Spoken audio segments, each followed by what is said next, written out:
Hello everyone, it's Silvia from Fairlight Tarot. Welcome to my channel. Today we are going to have a look at my top 10 ways to refresh my collection. So sometimes we might actually happen to be wondering what else we could do with our tarot and oracle and other systems decks. And the reason why sometimes we might wonder that is because there's always a bit of a lull moment. There's always between the ebb and the flows. You know, you have those moments in which you actually step back from a high activity, high energy kind of moment, and you just retrench. This is completely normal.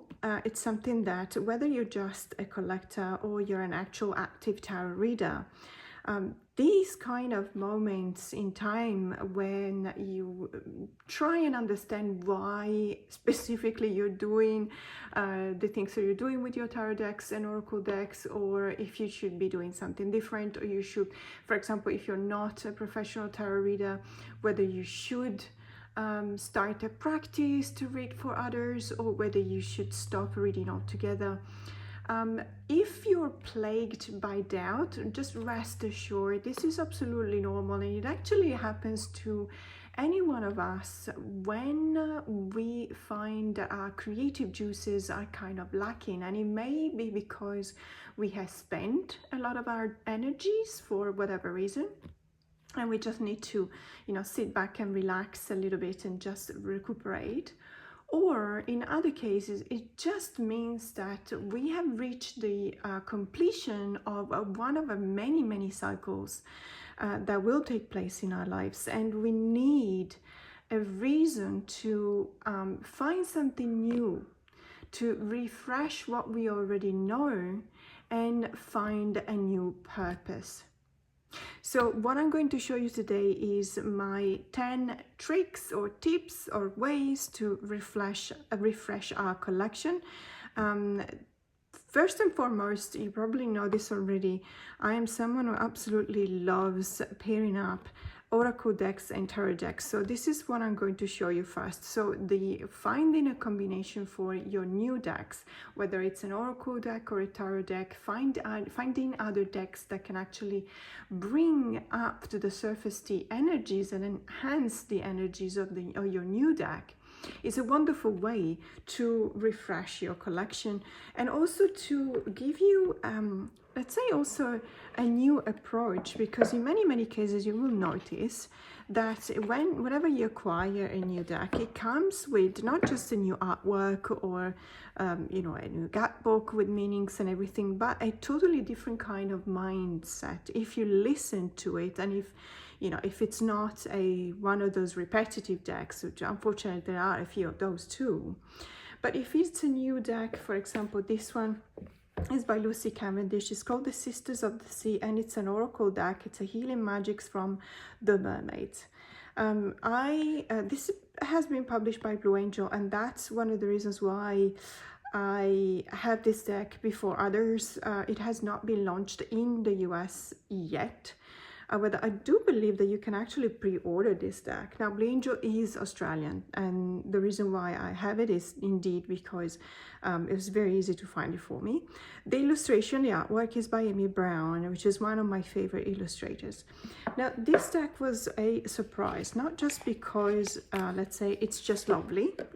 It's obviously lovely, but also because it actually made me consider a different kind of energy that I tend in the past to associate with mermaids or mermaid adjacent kind of figures, characters, and actually reevaluate and reassess that, and just open up to the possibility that perhaps there's something new going on in here with this deck.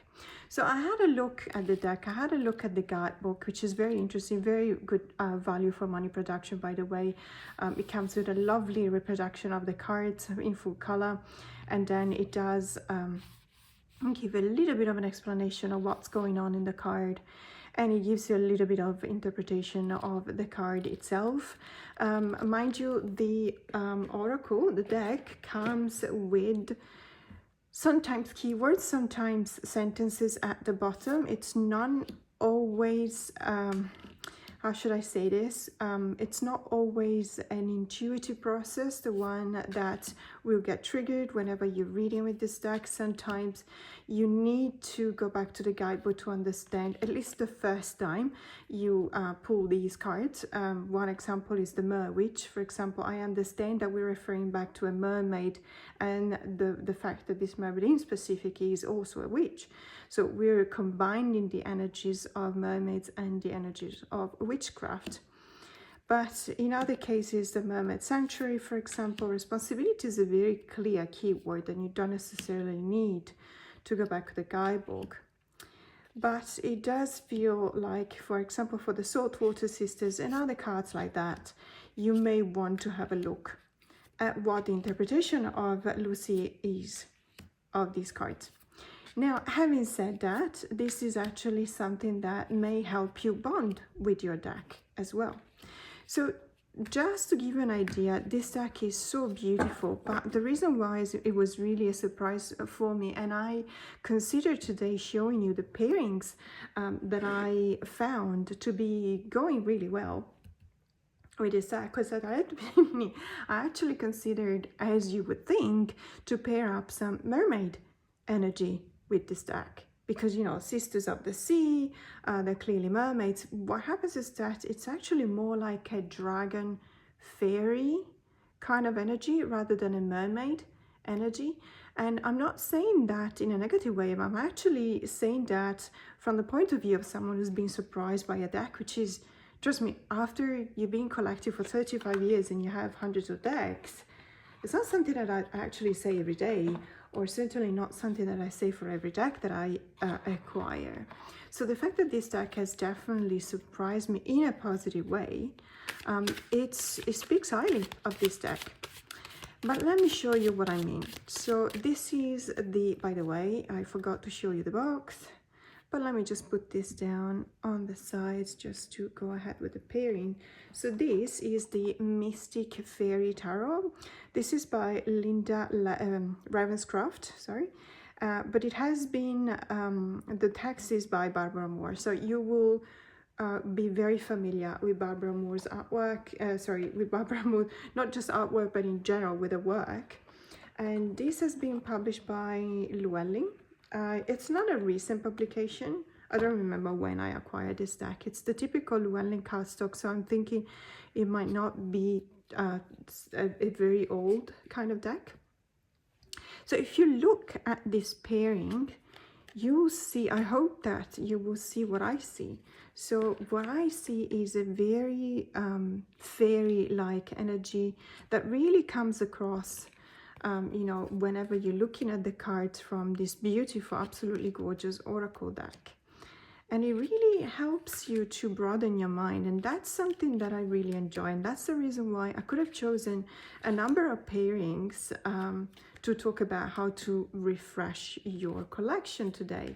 But I chose this one because it's not just the practice of finding a good combination for your decks that is one of the tricks to refresh your collection, but it's also the possibility of opening your mind to a combination that you did not expect. You simply did not expect. And this deck really does offer you this possibility to just open yourself to the endless possibilities of a deck pairing. So you not only can take advantage of the energies that come out of these two decks combined, these two decks, you know, taken in as single decks, but it's also the possibility of thinking, meditating, just really trying to get the message across and really focusing on that message. Whenever we look at the keywords that is reflected by the card in the middle, which is the Oracle deck, and then we contextualize it by looking at the cards, the tarot cards that are on the side. So we've got camouflage in here, and it is between the Ace of Wands and the King of Pentacles, the Knight of Pentacles. So in this case, we find, first of all, I see that as a very balanced kind of message, in the sense that we have some kind of a watery energy or vibe coming from the Oracle card, but we also have the fiery energy from the Ace of Wands and the earthy kind of spirit and energy from the Knight of Pentacles. And perhaps this is just a reminder to, yes, maintain this camouflage of ours. So try and conform to society or the place and the environment in which we live, but at the same time never forget that fiery energy that is something that enlightens us and also makes us unique for who we are. And, you know, referring back to the earthy power of the Knight of Pentacles, gives us the possibility to be at peace and at one with the nature around us. So it's a really, really good pairing. But let me know in the description box below, because I'm pretty sure that this deck has not been released, as I was saying before, in the US. So I would be very interested to see your first opinion on this deck. So the arrival between the Three of Wands and the Knight of Cups. This is also something very important in the fact that the Three of Wands is also expecting an arrival. It's an arrival that is expected to also offer you the possibility to take your own journey, embarking upon your own journey. So perhaps you're just waiting to see from others what their journey has been like in order to be able to assess it, and then go on your own journey as the Knight of Cups, which has, you know, the passion of the Knight of Cups.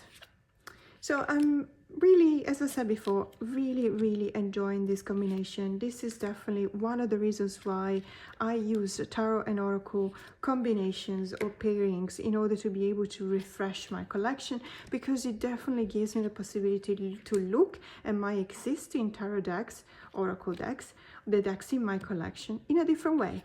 And that's all there is to it. That's basically all the tricks that you can think of, is to be able to, you know, if you're going through a no buy or a low buy year, for example, you will find this very helpful, because it will definitely help you look at your deck in a different way, and it will feel as if you have a different deck every time. So this is one of the pairings that I was thinking about for this oracle deck. But another one that I find very beautiful, very helpful, is with the Dragon Tarot. Now, let me just take back a few of the oracle cards. So the Dragon Tarot is a US Games publication from the 90s. I forgot my glasses, so I can't read. Sorry, but it does have that kind of a typical cardstocks of the US Games decks back in the 90s. It's a beautiful deck, albeit a bit peepish, I have to say, when it comes to the minors. As you can see here, for example, this is the Four of Wands. Although it's still beautiful, and it still gives you that idea of celebration. I do believe, though, that this deck is more elemental rather than an RWS clone. And so I do feel like there is a lot of speaking up for the energy of the suits that comes across whenever we use or just look at this deck. Now, this deck is indeed, I think it's still in print.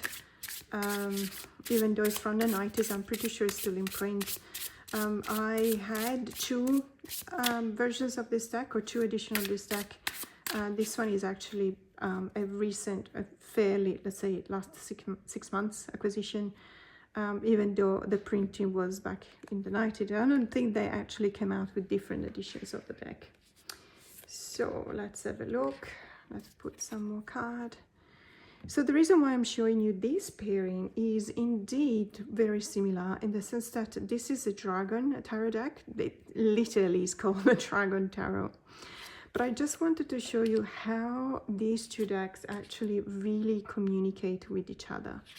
So to me, that is symbolic of a conversation going on, that is symbolic of a bond between these two decks and a bridge that has been built between the two of them. I mean, literally the mermaids present as characters in this deck, the Sisters of the Sea, look as if they have some kind of a dragon wings on their backs, and perhaps you know, on the tail as well. And this is, you know, not all of the cases, but you can see that we have sea dragons as well. So it is something that it's an element that is recalled pretty much in all of the cards, or almost all of the cards. Obviously the color scheme varies quite a fair bit in the Sisters of the Sea, and not so much, or at least we will see that in the Dragon Tarot there is a certain persistency when it comes to the color palette divided by suits. But that doesn't really matter, because we will see how these two actually really convey a message through this kind of communication that happens between the two of them. So again, another example of a way in which you can refresh your collection by creating new perspective, creating new tarot and oracle combination. And that is a very beautiful one at that. It's a very it's a way that reflects on aesthetics most of the time, let's say, because you will start your choice of your pairings thanks to the aesthetics. But it's also referring back to, as I said before, to the vibes and the energies of each and every deck. And perhaps you will actually realize that you thought you knew a deck, but because you're seeing it with a different combination, you will see it under a different light, and you will feel like you have to learn this deck, learn how to appreciate this deck again. So this is the Sisters of the Sea Oracle deck, and I've been pairing it with the Dragon Tarot and the Mystic Fairy Tarot. So another way to refresh your collection is to somehow learn a new system, or refresh your knowledge on a system that you already know, perhaps, but you haven't used as much as your tarot and oracle readings, and you just want to get a broader kind of knowledge on how to read it. So in my case, it would definitely be the Lenormand or Lenormand. This is a system for reading symbols on the cards that is very interesting, in the sense that you have several different ways of reading. I'm just going to show you, this is the book, I believe it's one of the best books to learn Lenormand, because it's by Kathleen Matthews, who's also you know, a very well renowned and known creator. I really like the way in which this book is set up. Now I'm just going to show you by the table of contents, so it might be easier. So the Return of the Traditional Oracle, this is very interesting as an introduction, because it actually talks about the fact that originally speaking, Lenormand and Sibylle, for example, Le Corti d'Amore, for example, the Jeu du Destin, and other systems were actually the very first prototypes of oracles. And it's just that later on, obviously there was the need to expand on the meaning of the keywords, because as you can imagine, Lenormand, Sibylle, Corti d'Amore, etc., they have a rather fixed, let's say, way of interpreting the cards, whereas if you look at oracle decks, you still see the possibility for you to expand on the keywords and have the freedom and the liberty to do so that you may not feel like you have whenever you're reading with a Lenormand. So that's very interesting. Then it talks about learning the craft of Lenormand, and it's just the beginner's approach to it, which is, I believe in many cases, is something that we need to do. We just need to go back to square one. I have been reading Lenormand for many years. However, if I want to refresh my knowledge, I need to be humble and admit that I have to go back to square one. And perhaps there will be things that I don't need to reread or restudy or refresh, because it will definitely come back to me very easily. But some other things may not. So I don't know that until I actually do that. It's very interesting to look at it, have a look at the lexicon that is used, for example. And then this is by far one of the most important things that is very specific to this deck, and is creating sentences with pairs and triplets. Once you learn how to read a sentence with 2 or 3 cards, let's say a whole new world is opened up in front of you, because that's the way in which you're supposed to read this system. So one way for me, and then obviously you get on with much more complicated spreads until you get to the grand tableau, which is, you know, using a massive spread. And you don't necessarily need to get to the grand tableau. To be honest with you, I cannot even recall the last time that I read with a grand tableau, and I cannot recall the last time in which I've seen someone else doing that. So those are very long readings, and to me, when a reading needs hours, it needs to be done for a very specific purpose, a high purpose, if I may say that. It's totally me, this is just my thing. If it's not your thing, it's absolutely fine. But I will, for when it comes to 2 hours long reading, needs to be something for your own personal growth. And I don't think that Lenormand is, although it can be used for personal growth, absolutely, but I don't think it's the best deck you would use in that way.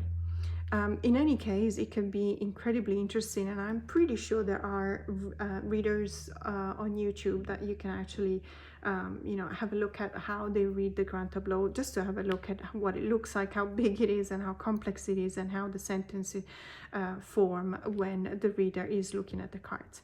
But this is absolutely, so this is, I'm just taking a Maléfique Normand by this person here, sorry, you can't read it. It's a very interesting deck. It's this is the same author as the Tarot Nuage. It's published by US Games. So this deck in specific is very beautiful because the art style is really appealing to me. It's kind of a darkish kind of dark art style. And because, you know, it's still winter in Australia, I am actually drawn to this kind of dark art style when I look at my decks. But it is a really beautiful art style. It's a really beautiful Lenormand deck. It's the right size, by the way. I really feel like because Lenormand have been designed to be used in, you know, big spreads, it's also a really practical thing for the cards not to be too big, because you obviously need room. As I was saying a couple of videos ago, I think we were discussing about this deck, and I was saying that it's actually a really good deck to give you a slightly different perspective on reading Lenormand. And that's another way to refresh your collection, because you may change your approach whenever you change a Lenormand deck and you get something this unique and peculiar. You may actually change the way in which you approach this very specific kind of system for reading cards. So it's another idea, absolutely recommended, to refresh your collection. Just learn a new system or refresh your knowledge on a system you already know. And another way to refresh your collection is to actually journal about your decks. Now, you can do it in many different ways. These are some of my journals. I have more than one. I'm not going to show you the way I journal because honestly, seriously, my handwriting is terrible. It's something really disgusting, and I'm very ashamed of it. But it is practical. It's practical because it's practical to me, because I can read it, because I write very quickly, because whenever I have an idea, I have to jot it down. And, you know, that's the way I learned how to write when I was many years ago, when I was learning how to write as a writer. You will be surprised, but many writers have a terrible handwriting simply because your thought process is a lot quicker than your handwriting, and therefore you just, you know, yeah, I actually know a lot of people that write just with abbreviations because they need to be quicker. So I'm not going to show you because I'm really embarrassed by my handwriting, but I have several different journals, And that's a very good way to bond with a new deck, but it's also a very good way to bond with an old deck that may have been, you know, ignored by you in the meantime, because perhaps you felt like you already knew everything about that deck. One that I wanted in specific to show you, perhaps zooming in like that a bit. So this is the a very famous oracle deck, okay? It's the Enchanted Map Oracle cards by Colette Baron Reid. I'm pretty sure everyone knows about this deck. This is an older kind of edition because it's one of those that I bought when I moved to Australia. I don't know, 16 years ago, something like that. And it's also, well, it's the older edition I'm going to show you. And I actually modified this deck. I trimmed off, it came with rather wide borders. It's a very glossy kind of deck, published by Hay House. I don't know if the more recent edition will be on a matte cardstock. It might actually be worth having a look if you don't appreciate super glossy cardstock. In any case, I really like this deck. It was done in a period of time in which, you know, photo manipulation and digital art were actually at their peaks. By the way, there is a really cute bird just outside the window, so you probably hear it in the background. Apologies for that, but you know, nature. And so I really still appreciate the way in which the cards have been assembled, the way in which the whole deck has been created. And I really like the association between the images and the keywords at the bottom of the cards. So I used to use this deck all the time, to the point that it's actually not even sticky anymore. Because, you know, the more you use a deck, the easier it gets to use. And I also, well, I trimmed it and I also edged it. In a, let's say, a kind of a cute way, because I edged the corners in blue, which is blue or light blue, which is you know, taken from the backs, and the center with a kind of a green that also recalls the backs. So there you go. This was a fun project to do, and I really appreciate this deck. I don't think it's gonna part my collection anytime soon. I mean, it's been with me for many years already, and I've always cherished this deck in my collection. However, at a certain point, you may feel as if you don't want to reach out for a deck like this because you've had it for a long time and you think you've known all of the ways in which you could possibly use it, right? It happens. What I did was I actually purchased the map. So this book is called The Map. It's by Colette Baron Reid, the best-selling author of Remember the Future and Messages from Spirit. But the map is referring back to the Enchanted Map. As you can tell, it's probably also the same font. Finding the magic and meaning in the story of your life. Now, this book is very interesting. It can be used as some kind of a guidebook to your own life, and it can also be used for personal growth. It's got plenty of journaling prompts pretty much everywhere. It's got exercises, it's got a bit of everything, and it's something that is really appreciated because it actually made me look at the deck in a different way.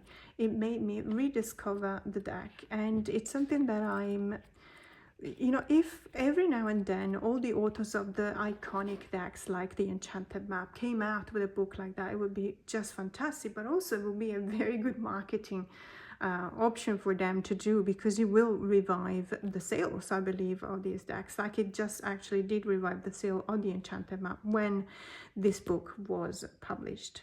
So another way is, as I was saying, refreshing your collection is definitely journaling, and also, you know, having a look at new publications that refer back to a deck you had for quite some time. Another example is the grimoire, for example, for the Madame Lydia Wilhelmina Tarot of Autumn Scenes, the Macabre, and something else. So that wonderful deck, for example, has a couple of books that you can use together with the deck in order to be able to refresh your knowledge of the deck itself. But there's others that are coming out, and let me tell you, I've been to Kinokuniya in Bangkok, and there was one shelf just for books related to decks, and I'm not talking about guidebooks. I'm literally talking about either journaling notebooks referring back to a deck, or grimoire or something like similar to this one. So it's a very interesting future that we're looking at when it comes to the publication of books related to tarot. And another really fun way to refresh your approach to your collection is to make up or create your own spread. Now, I'm taking the White Sage Tarot by Theresa Hutch because it's one of the smallest decks in my collection. I have a smaller one as well, but I can't find it. Because obviously, you need enough room, and whenever you have a full-size tarot deck, the room is never enough. Sorry, that was a convoluted way to say that. Obviously, when you're making up your own spread, you need room for the spread to be showing on camera, don't you? So let me just zoom out.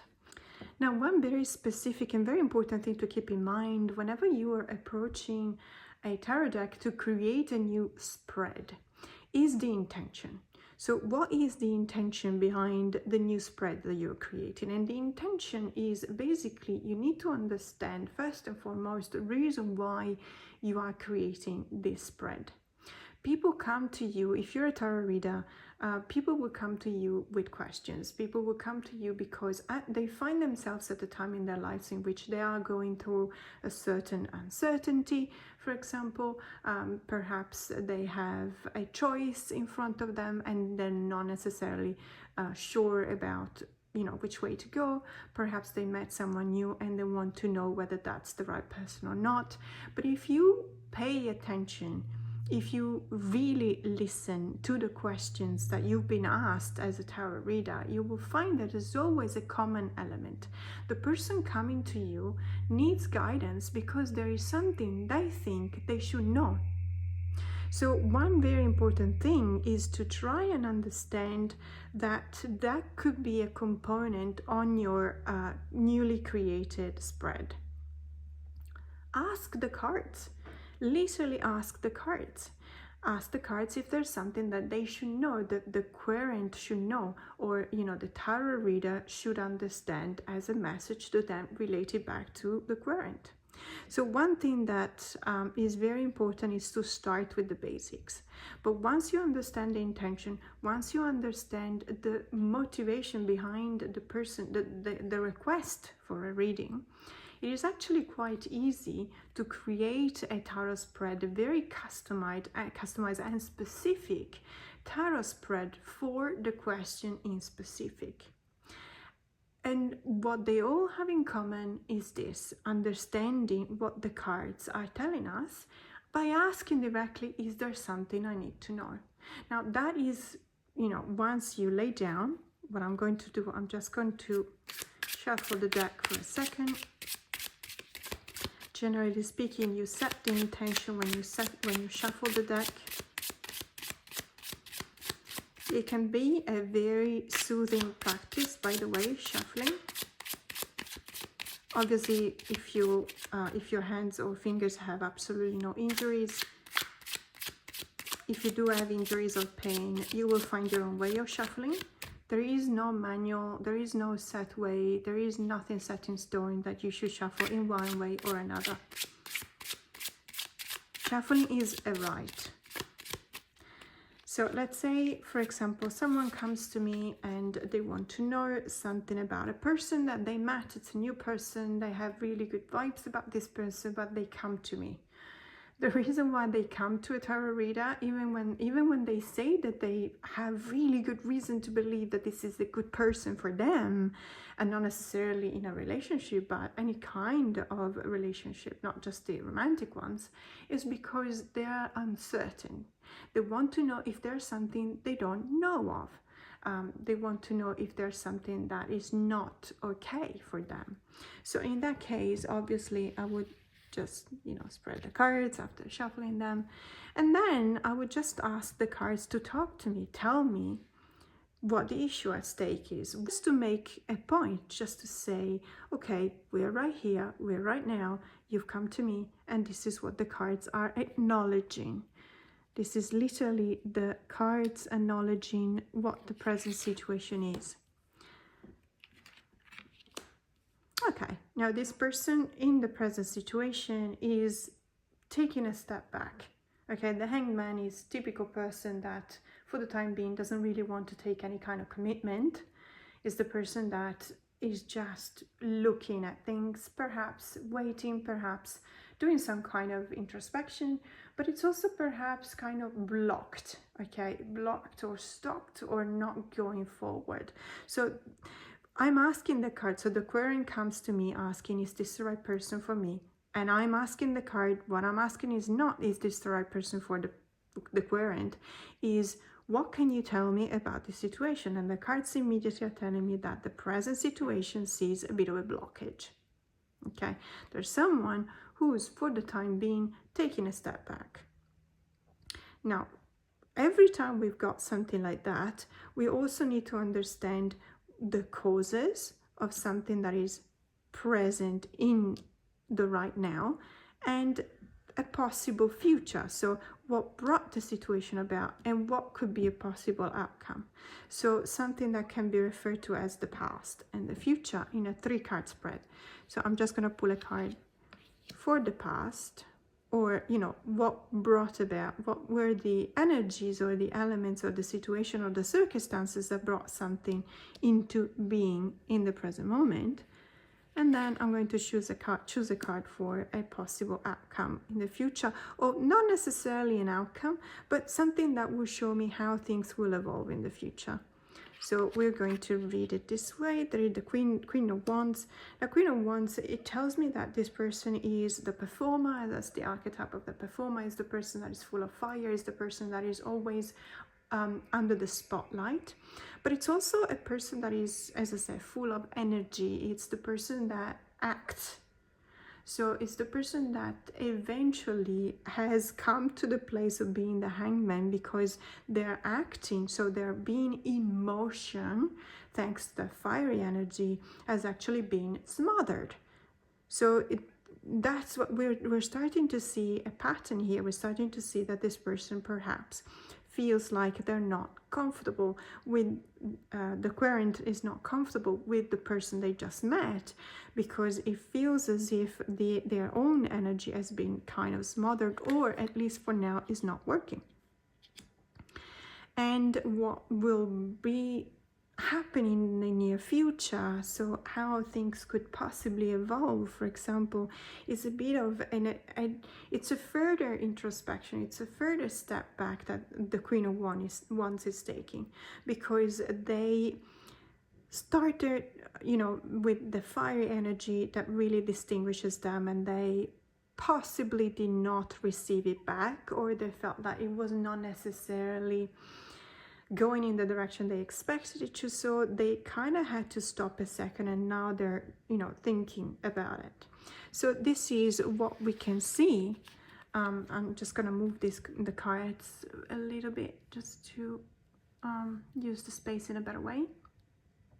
Then what we can definitely have a look at is reminding ourselves that we have always energies from the as above and energies from the so below. The as above can signify those type of energies that are actually quite important. They are very strong. If we do a comparison, is the energies that are brought about by a major arcana versus the energies that are brought about by a minor arcana. And it's absolutely something that is very interesting to notice.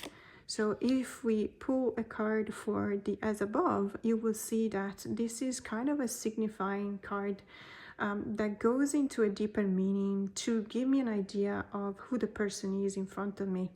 So the Queen of Swords, referring back to the Queen of Wands, tells me that this person has that kind of fiery energy, but the reason why right now they feel like they're kind of stuck is because they also have that kind of quality that they can see bullshit. Okay, the Queen of Swords is the person that they can see bullshit and they can smell bullshit for a mile away.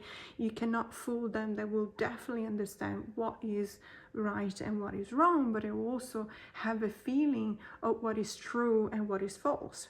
So this tells me that there is that kind of being stuck and kind of feeling like you have to do some introspective work, because there has been this fiery start that has been stunted, and therefore there's a lot of thinking going on here in the as above. In the so below, the nitty-gritty stuff, we can okay, we can see, oh, we can't see because it's outside of frame, sorry, let me just bring this up, which is not enough, but in any case, it's the Queen of Cups. So we see the Queen of Cups whenever we see the feelings and emotions being called upon. So in the as above, we have a lot of airy energy going on, a lot of thinking going back and forth, but we have a lot of heartache in the so below as well. The Queen of Cups is the person that has achieved the maturity of their emotions and is actually at that stage in which they are ready to then, by the transition into the King of Cups, to give back to the community. But they're still in the stage of introspection. So I see a lot of strong energies here and a lot of archetypes that compose one single person. There is a lot about the querent in this reading. There is not much about the person they're asking about. Now, when you find yourself in this kind of situation, you also want to ask the cards the crucial question that we were hearing about before.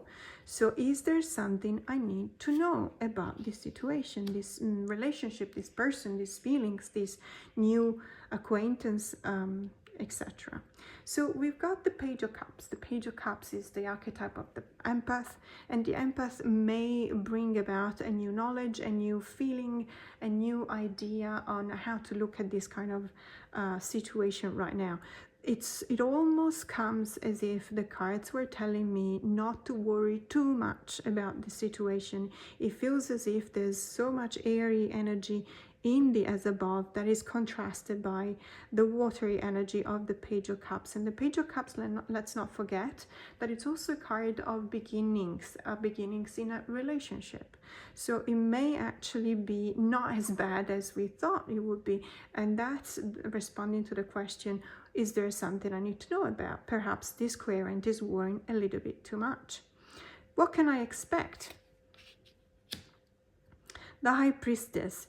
Now, the High Priestess is a card that is, it can be a double-edged sword, in the sense that obviously the High Priestess is a high command over her own intuition. It's the person that lives within, with a wonderful bridge between the as above and the so below, and it's constantly at peace and in touch with her own feelings, etc. But it's not necessarily the person that is looking for a relationship. I don't know whether this, so obviously this is looking already at some sort of an outcome, and perhaps because I also, whenever you create a spread, you also need to look at the position and possible directionality. I'm very well aware of the fact that we are looking at the two positions that we're referring back to the introspection of the current situation.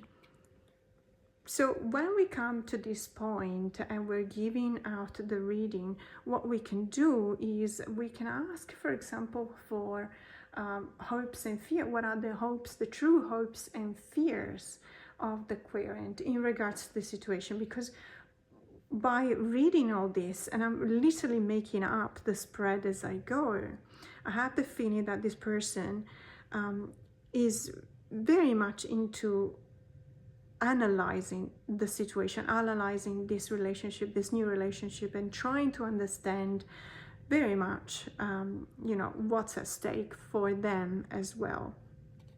So I want to know what the hopes and fears are, related to this situation. And I've got the Magician. I feel that this is the card that when it comes to refer to a relationship, this is the card in which the person is always asked to find their proper role into that relationship.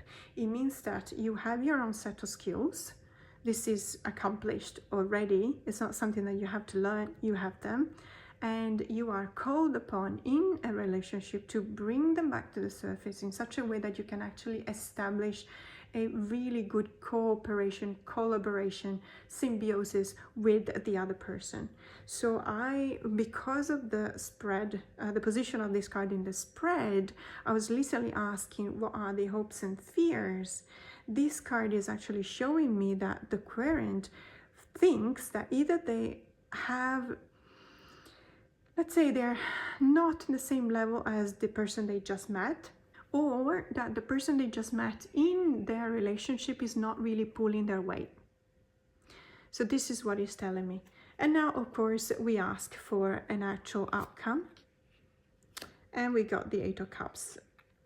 So I definitely feel like in this case, there will not be a continuation in this relationship, or perhaps there will not be a continuation in the sense that things will definitely change. There will be a sort of a detachment from the way in which things are going right now, which is not necessarily a breakup. It just means that there will be, after the introspection, for example, that is taking place right now in the mind of the querent, there will be some kind of a step back, and there will be a bit of a retrenching, or there will be a new plan formulated in this mind that cannot stop churning. Which is very beautiful to see. As a matter of fact, when you have a spread like this, when the tarot is telling you this message, is a very beautiful process of intuition of what the message is, and then the way in which I revert it back and relate back to the querent also helps me to understand a little bit more about this person. And I have the impression that this person has everything in control, and they will be able to decide whether they want to, actually manifest a breakup, as in they want to break with this person, this new person, and move forward because they leave something broken behind, or perhaps they just want to start down a new path with the same person. So this is what you can do with a, let's say, whenever you are confronted with a reading, there are ways in which you can create your own spreads, and you always need to remember that there are key moments. The key moments is identifying the present situation, understanding what brought about this present situation and what the likely happenings will be in a linear form. Then you always want to know what the energies are in the as above and the so below. This is very similar to the Celtic cross, by the way. You ask the cards what you should know about the situation. Is there something that is hidden and we need to know about that, and what the possible consequences or outcome of that would be. You also need to understand what you really want, or what the querent in this case really actually thinks about this relationship, what the hopes and fear about this relationship are.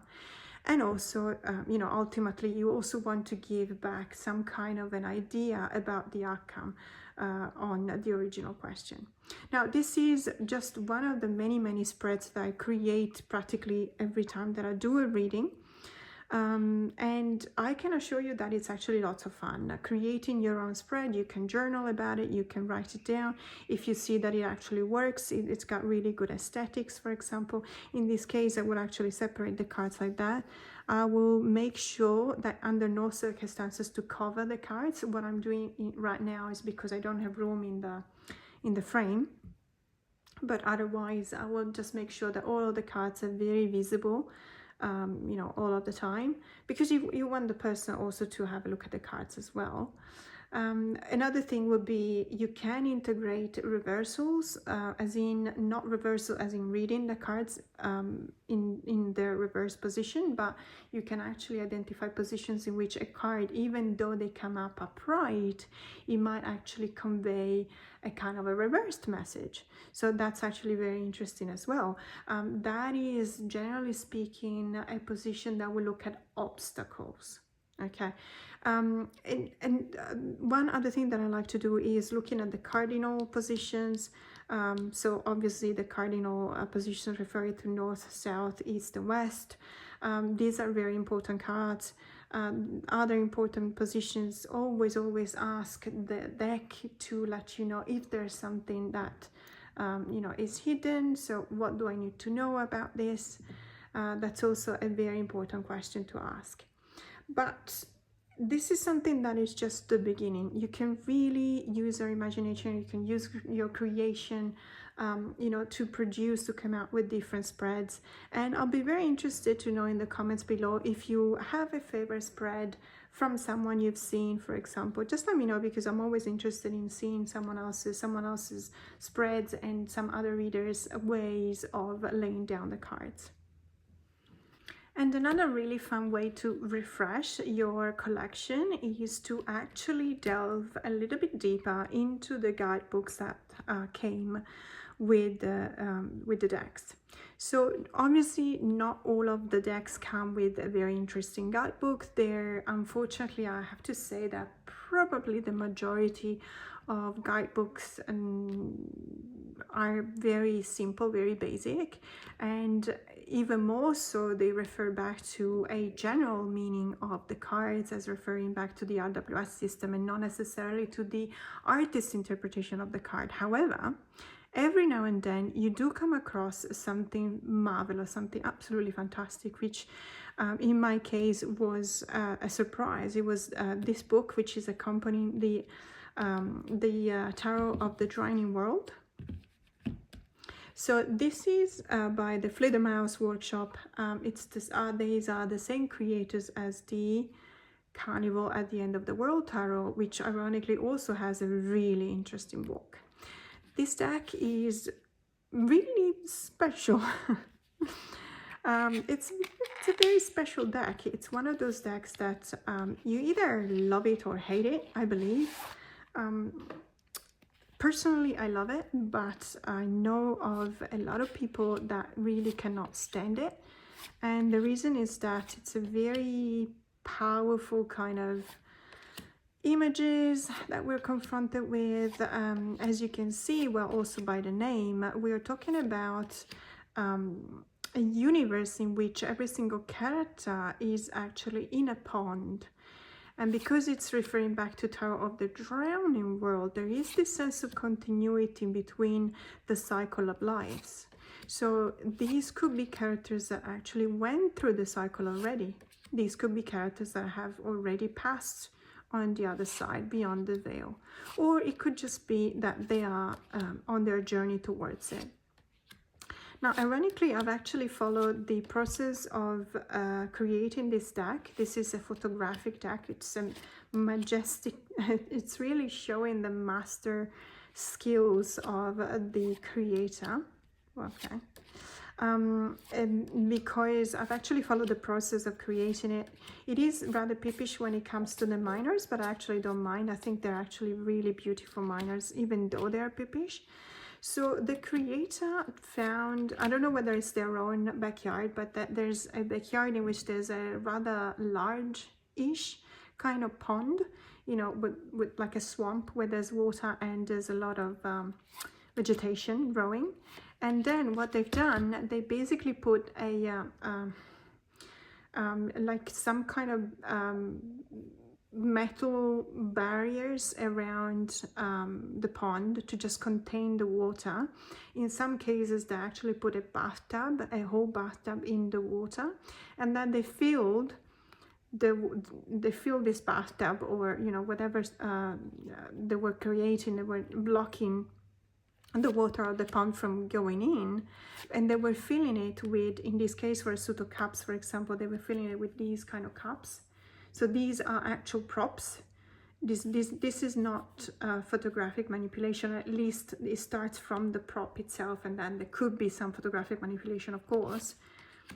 So it just fills it with water. It puts all of these flowers and fruits and plants and stuff like that, and then it puts all of these cups in the water as well, and then they take a photo. So every single thing that you see in here is an actual object that has been put into this kind of bathtub or make do bathtub in this pond, And the reason why they do it like that is because therefore the all these objects remain contained, and obviously they don't go out and about in the pond.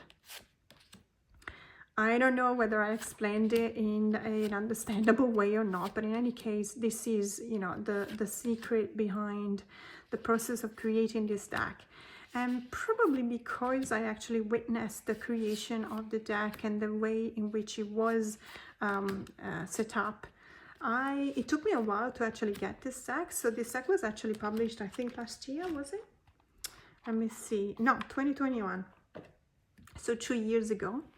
But for some reason I did not feel called by this deck until recently, a couple of months ago, when I heard that Chloe from Mystical House, who's our lovely local supplier in Australia of indie decks from all over the world, she's absolutely lovely and she will listen to your requests. And I think that someone actually requested for her to bring in stock this tarot and also the Carnival at the End of the World. And when I heard that, I immediately sent her a message saying, I'm traveling right now, but can you please keep a copy aside for me because I'm really interested. So whenever we have, you know, Chloe bringing in a tarot deck in Australia, we take advantage of that, because obviously if I wanted to buy this deck directly from the creator, I would have to fork out heaps of money on shipping. So I'm very happy that it's actually available here in Australia now. I'll make sure to put the link to Chloe's website in the description box below. And by the way, she does ship internationally. So if you live in New Zealand, if you live in Australia, if you live in a country where the cost of shipping from the US are rather high, chances are they're high from Australia as well, but you can always have a look. So the book. The reason why I'm showing you this deck as a way to refresh your collection is because the guidebook is absolutely fantastic. It's a chunky one, as you can see. What I love about it is that you have a full page with, you know, the image of the card it's referring back to.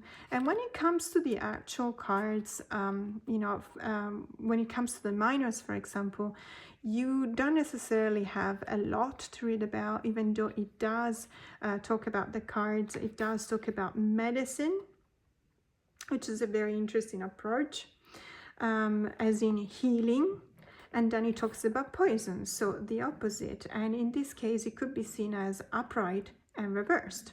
It's a very interesting approach. I don't necessarily read reverse meanings always as poison or as negatives. If it's a 5, for example, chances are the meaning of the reverse card is actually better than the upright. But what I do like is the work that is done when it comes to the majors. So it's an absolutely beautiful description of, you know, the card in itself. There's references to historical facts.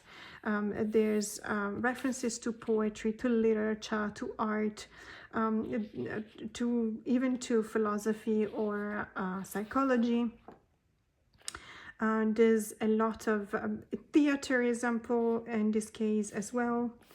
It really gives you a very detailed, almost academic, I would say, idea of the knowledge you can gather when referring back to these cards. So reading this book has been an absolute pleasure. It is still, because I'm still reading it. So obviously at the end of the description, it also gives you an upright and a reversed meaning of the card in the context, but it's just reading what comes before that is incredibly interesting and unique. And it does that for each and every one of the majors. And it's just so, there is so much knowledge that you can attain by just reading a book. Obviously then, of course, if you want to delve deeper, you will probably need to go to the bibliography, you know, the references and everything, and just do your own thing and study. I'm not saying that this book alone will give you all the knowledge that there is reflected in this deck. but you will get there eventually if you want to, if you're interested. And it gives you a lot of possibilities to, it tells you where to reach out to, or it creates a lot of let's say bridges, a lot of comparisons and a lot of references to all of the other arts that are referring back to from the tarot deck. So one way, let's say, to refresh your collection is definitely have a look at the guidebooks referring back to the specific decks, because you might actually be surprised by the new information you can find on those guidebooks. And another one that comes to mind, for example, is the Tarot Z and Tarot V, which are by Alejandro Colucci. Those are incredibly interesting, even though they are Los Carabel decks. So obviously in the guidebook you will have all the different languages, but you do have a bit more of the description on the cards themselves. And reading those guidebooks is actually very interesting, because at the end of the day it gives you a different perspective on perhaps the suit as well. And this is what I wanted to show you next. So another deck that is definitely worth reading the guidebook from is the Spiritual Tarot. You will notice it's still a Los Carabel deck, and the reason why I'm highly recommending this guidebook, which looks as if it's one of the usual ones, you know, it's got English at the beginning, then it's got Italian, and then perhaps different languages. Yeah, Spanish. The reason why I'm really inviting you to read this guidebook is because if you have a look at the Suit of Swords, you will see that it actually refers back to something different. So it gives you a different perspective on the Suit of Swords. I think in another video I've actually read from the Three of Swords. Today I'm going to read from the Six of Swords, because it's another one of those cards that is very, very important to me. So you have the voice and the vision for each and every card. The voice, Six of Swords. This is the time before overcoming pitfalls. Only through a determined mind that does not freeze in the face of obstacles is it possible to proceed, animated by the certainty that each step leads to success, to overcome difficulties. And that is how obstacles remain behind us through the recreation of a new life. And then this is the voice, basically the meaning of the card, which is rather general, I would say. However, it's the vision that is most interesting, because it tells you what you can see in the actual cards. A man walks briskly in the middle of a ravine. He comes out of a treacherous place and knows that all he can do is move with resolve, determinedly, with his gaze set firmly forward to escape it. He is wearied and exhausted. In front of him, a woman with her child looking over his shoulder. So this is obviously the meaning of the Six of Swords, and that difficult journey you embark upon because you have to move to a better shore is still there. However, what's really interesting to me is that the focus is not on the woman and child like it is in 99.99% of other tarot decks, but it's actually on the men. And it's very interesting because if you look at the other tarot decks, you will see that the men, in many cases, when it's actually still there, because in many cases you won't even see him, it's just functional to the card, in the sense that it's the person that pushes the boat. So it's just functional to the action of the journey, but it's not actually, it doesn't have that spiritual power that we see here. And it looks as if it's actually the man that is carrying all that heaviness of having to leave and having to go through a lot to reach a better shore. It's really beautiful. It's a beautiful way to look at it. It's a new way. You may like it or not. Personally I do, but it's, you know, to each their own. But it is undoubtedly clear that this is a new way of looking at a card. And I think it's very important that we don't miss these details, because if you don't read the guidebooks, you're actually missing out on all of this, and there could be some other things that may be useful for you. So this is another way of refreshing your collection. Just go back, pick up a deck that you haven't looked at in a long time, and look at the guidebook, and maybe it will find something new. So another way to refresh your collection is actually to reorganize your working space. So as you can see here, I have this really useful tray with three drawers basically, and I have a lot of decks that I found their home in the last 3, 4, 5 months. The problem is that it looks a bit random in the sense that there is not necessarily a way for me to distinguish or to remember where I put which deck.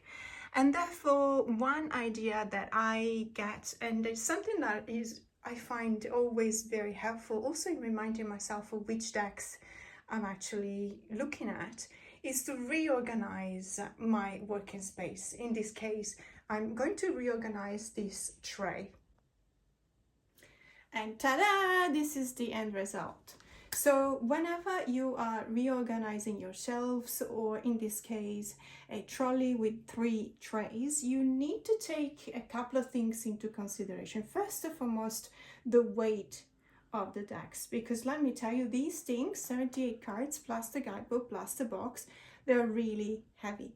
Okay, so obviously if your trolley, like this in this case, is very sturdy, you can play around with that, but you always have to make it so that each and every of these tray carries in as equal as possible weight, the weight of the decks. Another thing that is very important is also obviously the shapes. So we need to think back at when we play Tetris. So it's always a matter of organizing all of the shapes of the decks in such a way that they actually fit in the less possible space. So in this case, I started with something around 40 decks.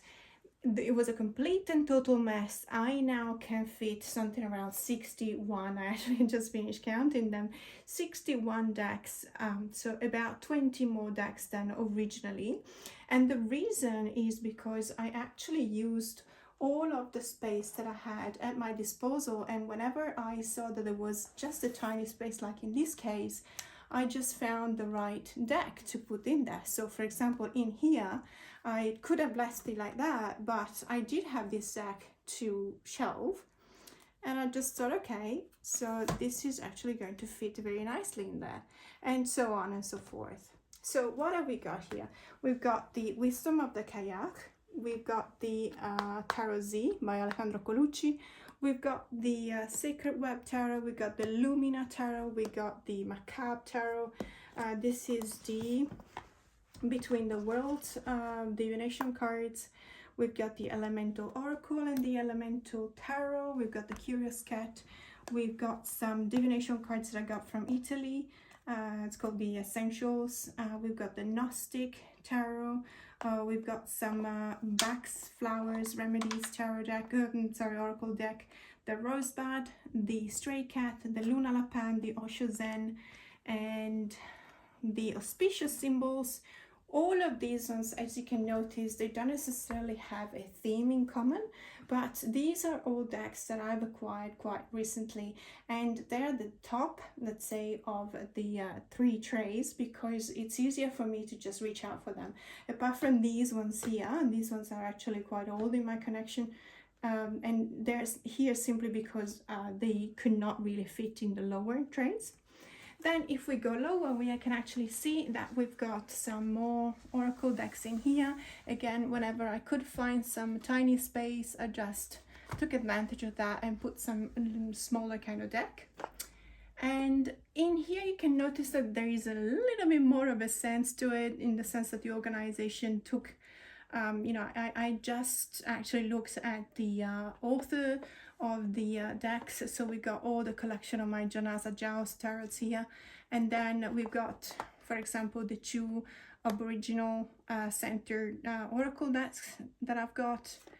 That's about it. When it comes to similar energies or similar authors or similar vibes, we just, sometimes you have to accept the fact that you'll be all over the place, because as I said before, one of the most important things is weight, and the second one is shapes. but it still works because I'll be sitting at this level more or less, and therefore it's just easier for my eyesight to just have a look at what's in here, and and pick up a deck whenever I want to use that deck in specific. And now at the bottom, these are also decks that came into my collection quite recently, especially the ones from Jane Sarid, these two. And there's a few decks that I haven't really studied yet. There's a few decks that I put in the middle here because, there was room. And as I said before, you really have to take advantage of that. And overall, I would say that it's actually a really good opportunity to utilize your space. What I can also do is, because of these 3 hooks here, I can, if I want to, I can actually put another 3 decks on the hooks. Now, it's something that I would not recommend doing if, for example, you're not entirely sure about how sturdy your let's say trolley is, because obviously you're just putting a little bit more weight at the front, and if it's not sturdy, or if, for example, the wheels are not well balanced, the whole thing can tip over. So obviously I do not recommend that. But if you're comfortable with doing that, you can add another couple of decks on the hooks here. So this is a very nice way for me to A, gain space, B, reorganize things, and also to refresh my collection in the sense that now I remember which deck is, in these trays, where they are, what I need to do with them. Am I studying them? Am I just looking at them? Am I doing some project with those specific decks? And it's a very fun project. Another way of refreshing your collection that will not break your bank is to actually try a little bit of crafting with your tarot and oracle decks. Now, you remember this deck, I had problems because the cards were sticking together, and it was always very difficult because of the gilding that also stayed in my hands whenever I was working with it. It was really damaging the cards whenever I was trying to separate them. And that was really a pity, because the gilding was very beautiful, but unfortunately, probably because of excessive saturation of the inks, it was really damaging the cards. So when it comes to crafting, you have to be very aware of what you're doing, and I do recommend trying out several times with perhaps mass market decks, affordable ones, in order to be able to know where to take the measures and do all the things that you need to do before you actually start doing it. And I will definitely post a video in which I will show you the modification that I have done with this deck. So how do you go from this to this? So as you can see, there's a black edging, and because the name of the tarot is actually Tarot of the Nightfall, I've actually thought about coloring in some stars to just remind myself of the theme. But there you go. So basically I will post a video on the crafting that I've done, or the way in which I've been modifying this deck and other decks. So deck crafting and deck modification to me is a really fun way to refresh your deck collection, because it's also something that well, first of all, it takes a long time, as you can imagine, because I had to trim it, and then I had to round up the corners, I had to file it a little bit just to make sure it was all even, and then I had to edge it in black a couple of times, because black edging is always, no matter how many times you make sure that it's okay, there's always something that you miss out. And then I just colored in these stars, so it took a couple of hours, but it's a really fun way to get reacquainted with your deck. I can't believe that this deck is still sticking even after all the work that I've done with it, and even after removing the gilded edges. I thought that that was the main problem with this deck, but it could be something else. I have another idea to see if I can actually avoid this problem. But in any case, so this is my way of refreshing my collection that doesn't break the bank, and it's crafting with your decks. And that's it for today. Thanks for staying with me till the end of the video. If you like it, please don't forget to hit the like button and subscribe if you haven't already. More to come. Have a great day.